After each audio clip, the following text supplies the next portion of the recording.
आजकल ना supreme court की एक टिप्पणी बहुत चर्चा में है। Timing is the issue. हाँ बिल्कुल, समय ही मुद्दा है। और ये बात बिहार के चुनावी माहौल को लेकर कही गई है।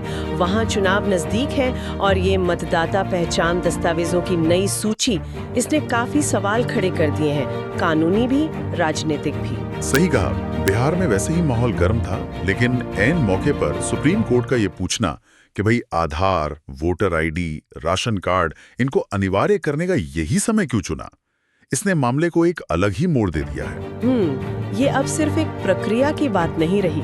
बिल्कुल।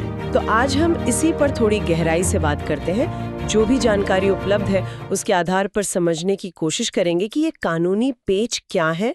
हाँ बिल्कुल, शुरू करते हैं कानूनी पहलू से। हाँ वही करते हैं। सुप्रीम कोर्ट की मुख्य चिंता क्या है, मतलब वो क्या कह रहे हैं असल में? देखिए, दिलचस्प बात यह है कि कोर्ट ने इन दस्तावेजों की वैधता पर, मतलब उनकी वैलिडिटी पर सवाल नहीं उठाया है। अच्छा। हाँ, उनका मेन पॉइंट है टाइमिंग, कि चुनाव आयोग ने ठीक चुनाव से पहले ही इन्हें अनिवार्य क्यों किया।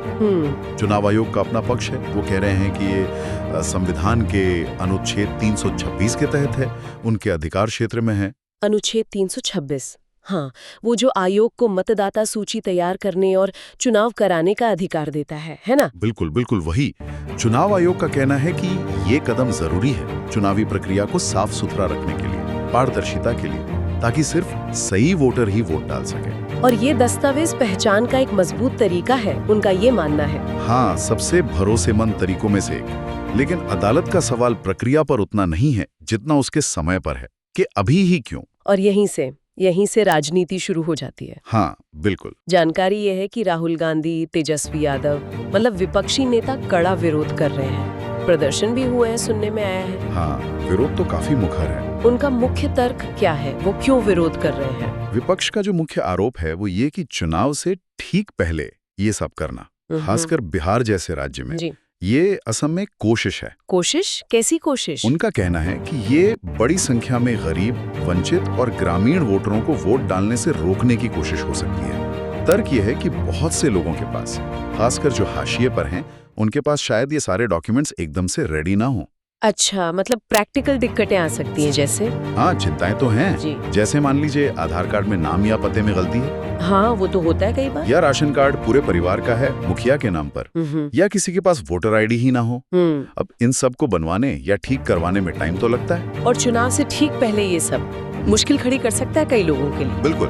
विपक्ष इसे सिर्फ कोई प्रशासनिक चूक नहीं मान रहा, उनके बयानों से लगता है कि वो इसे एक सोची समझी रणनीति की तरह देख रहे हैं।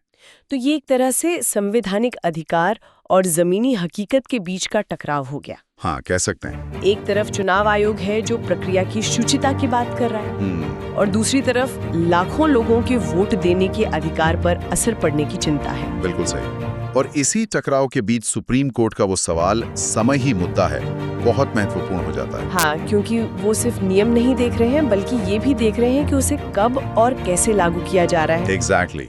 उसके परिणाम क्या हो सकते हैं? अभी देखिए, कोर्ट ने सूची पर रोक तो नहीं लगाई है।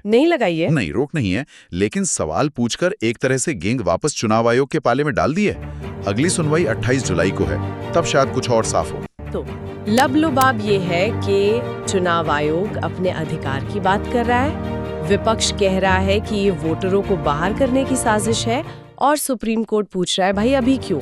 हाँ, यही स्थिति फिलहाल। और ये मामला अब सिर्फ बिहार चुनाव तक ही सीमित नहीं लग रहा। नहीं, बिल्कुल नहीं। इसके असर दूर तक जा सकते हैं। ये पूरी बहस भारत की चुनावी प्रक्रिया की विश्वसनीयता पर, उसकी निष्पक्षता पर बड़े सवाल खड़े करती है। ये बहुत अहम सवाल है। और यहीं पर हम अपने श्रोताओं के लिए एक सवाल छोड़ जाते हैं सोचने के लिए, कि इस पूरे प्रकरण का हमारी पूरी चुनावी व्यवस्था की विश्वसनीयता पर भविष्य में क्या असर पड़ सकता है। डेली न्यूज के लिए कमेंट, लाइक, शेयर, सब्सक्राइब जरूर करें।